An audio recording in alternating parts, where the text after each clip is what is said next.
ఉమ్మడి జిల్లా వ్యాప్తంగా ఆర్టీసీ సమ్మె ప్రశాంతంగా కొనసాగుతుంది. సుమారుగా 9 డిపోలు ఉమ్మడి మెదక్ జిల్లాలో ఉన్నాయి. ఈ 9 డిపోల్లో కూడా 2500 మంది కార్మికులు ఎవరైతే ఉన్నారో వారందరూ కూడా విధులను బహిష్కరించేసి ఆర్టీసీ డిపోల ముందు నిరసనకు దిగారు. తమ న్యాయమైన డిమాండ్ని పరిష్కరించాలని వాళ్ళు కోరుతా ఉన్నారు. మనం చూస్తున్నాం సంగారెడ్డి బస్టాండ్లో కూడా బస్సులు లేక ప్రయాణికులందరూ కూడా ఎదురు చూస్తున్నారు. కొంతమంది ఒక ప్రత్యామ్నాయంగా బయటికి వెళ్ళి ఆటోలు ప్రైవేట్ ట్రాన్స్పోర్ట్ని ఆశ్రయించే పరిస్థితి కనిపిస్తూ ఉంది. మరోవైపు ఆర్టీసీ కార్మికులు మాత్రం ఈ సమ్మె నిరవధికంగా కొనసాగుతుందని చెప్పే ప్రయత్నం చేస్తున్నారు. మనతో పాటు ఇక్కడ ఆర్టీసీ కార్మికులు అయితే ఉన్నారు, వారితో మాట్లాడే ప్రయత్నం చేద్దాం. చెప్పండి, ఆర్టీసీ సమ్మె ఎప్పటి వరకు కొనసాగే అవకాశం ఉంది? మీరు చూస్తున్నారు కొత్తగా మీరు సమ్మెలో ఉన్న నేపథ్యంలోనే కొంతమంది తాత్కాలికంగా కొంతమంది కండక్టర్లను డ్రైవర్ను కూడా రిక్రూట్ చేసుకుంటుంది. ఎలా చూస్తారు మీరు? జేఏసీ నాయకులకు ఎప్పటిదాకా విలువదో చర్చలకు అప్పటిదాకా స్ట్రైకు నడుస్తూనే ఉంటుంది. మేము గొంతెమ్మ కోరికలు ఏం కోరుతలేము. మేనిఫెస్టోలో రేవంత్ రెడ్డి ఏమన్నాడు? గవర్నమెంట్లో విలీనం చేస్తున్నాడు, 2 పిఆర్సీలు ఇస్తాడు. మళ్ళీ వచ్చే పిఆర్సీ వరకు గవర్నమెంట్లో విలీనం చేసి గవర్నమెంట్తో సమానంగా జీతభత్యాలు ఉంటాయని రేవంత్ రెడ్డి ప్రభుత్వంలో సమానంగా జీతభత్యాలు ఉంటాయని ఆయననే వాగ్దానం చేసిండు. మేము గొంతెమ్మ కోరికలు ఏం కోరుతలేము, ఆయన మేనిఫెస్టోలో పెట్టినే చెప్తున్నాము. ఆయన బహిరంగ సభలో మాట్లాడినే ఇలా మేము మాట్లాడుతున్నాము. మేము కొత్తగా మాట్లాడతలేము. మేము రేవంత్ రెడ్డిని కార్మికులం కష్టపడి కాంగ్రెస్ గవర్నమెంట్ వస్తే మా బతుకులు మారుతాయని కాంగ్రెస్ గవర్నమెంట్ని తీసుకొచ్చుకున్నాం. మేము కేసీఆర్ను ఫామ్ హౌస్కు పరిమితం చేసినాము. ఇవాళ రేవంత్ రెడ్డి గారు మీరు మా సమస్యలు పరిష్కరించకపోతే ఏదైతే కేసీఆర్ ఫామ్ హౌస్కు పరిమితమైందో మీరు కూడా కొడంగల్కే పరిమితం అవుతారు. ఇది యాదుంచుకోండి. ఆర్టీసీని చంద్రబాబు నాయుడు పెట్టుకున్నాడు 2004లో.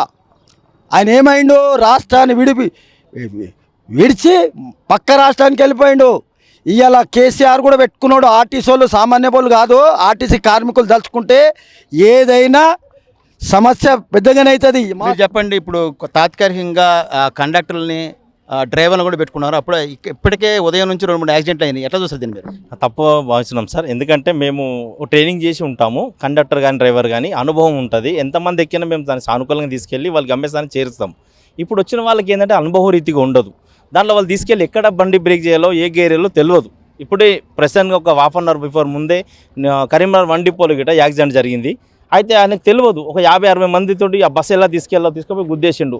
రేపు ఏమైంది అంటే ఆర్టీసీ బస్సు యాక్సిడెంట్ అయిందంటే అంటారు కానీ కండక్టర్ ఆయన ప్రైవేట్ అయినా ఆయన డిపార్ట్మెంట్ అయినా తెలియదు సార్. ఇదొకటి గవర్నమెంట్ ఇప్పుడు ఎందుకంటే నేను చర్చలకు పిలిచారు సానుకూలంగా. మీకు 2 పిఆర్సీ ఉన్నాయి కదా, పిఆర్సీ ఇస్తాను, ఈ విలీనం అనేది కొంచెం టైం పెట్టిస్తాను, మీకున్న బకాయిలను చెల్లిస్తాను, ఈ కాంట్రాక్ట్ విధానం రద్దు చేస్తానని చెప్తే మేము ఇప్పుడు వెళ్ళడానికి రెడీగా ఉన్నాం సార్. మాకు ఏ కోరికలు లేవు. ఒకటి గతంలో ఇవి ఎందుకంటే ఆర్టీసీ ఊర్లో ఒక భోగం ఉన్నట్టు మా పరిస్థితి అట్లయిపోయింది. వచ్చిన వారందరూ వాడుకుంటారు. మహాలక్ష్మి అని పథకం పెట్టినాడు, మా కమిటీ చెప్పినాడా? చెప్పలేరు. 60 మంది ఎక్కే బస్సులో 120 మంది తీసుకెళ్తున్నాం. ఎంతసేపుగా తీసుకెళ్తున్నాం? కాంగ్రెస్ ప్రభుత్వానికి 2 ఇచ్చిన హామీలను మేము ఎన్నడిగిటా దాన్ని కించపరచకుండా మహాలక్ష్మి పథకాన్ని విజయవంతం చేసినాం అంటున్నారు. 1 కోటి మంది ప్రయాణిస్తున్నారు. కానీ అందులో ఎవరు కృషి ఉంది? డ్రైవర్ కండక్టరే కృషి ఉంది. ఆ బస్సు ఎంత సమస్య అయినా కానీ డ్రైవర్ కండక్టరే దాన్ని ఏకవిధంగా ఇది నాది అని పనిచేస్తున్నాం. కానీ మా కోరికలు మేము అడగకముందే మీరు మేనిఫెస్టోలో పెట్టి మీరు ప్రభుత్వం విలీనం చేస్తున్నారు. మీరే మళ్ళీ ఏమన్నారంటే మీకు మంచి గవర్నమెంట్తో సమానం వేతనాలు ఇస్తున్నారు, మిమ్మల్ని ప్రభుత్వంలో విలీనం చేస్తున్నారు. ఇది మొత్తం మీద చూసుకున్నప్పుడు కార్మికులు అయితే ప్రభుత్వం ఏ అయితే హామీ ఇచ్చిందో ఆ హామీలనే మేము అడుగుతున్నాము. కొత్తగా గొంతెమ్మ కోరికలు ఏం కోరట్లేదని కూడా కార్మికులు చెప్తున్నారు. మా సమస్యను పరిష్కరించుకుంటే ఈ సమ్మె నిరవధికంగా కొనసాగుతుందని కూడా 9 డిపోల ఉన్నటువంటి కార్మికులందరూ కూడా చెప్పే పరిస్థితి కనిపిస్తోంది. మనం చూస్తున్నాం మొత్తం ఆర్టీసీ సమ్మె కారణంగా బస్సులు లేక ప్రయాణికులు అయితే మాత్రం ఇక్కడ ఎదురు చూసే పరిస్థితి కనిపిస్తుంది. కొంతమంది ప్రైవేట్ ట్రాన్స్పోర్ట్ని ఆశ్రయించేసి వెళ్ళే పరిస్థితి కనిపిస్తూ ఉంది. సమ్మె అయితే ప్రశాంతంగా కొనసాగుతుంది. ఎక్కడ ఎలాంటి అవాంఛనీయ సంఘటన కొనసాగకుండా పోలీసులు అన్ని డిపోల వద్ద బందోబస్తు ఏర్పాటు చేశారు. కెమెరా పర్సన్ వినోద్తో పివి రావు, 10 టీవీ, సంగారెడ్డి నుంచి.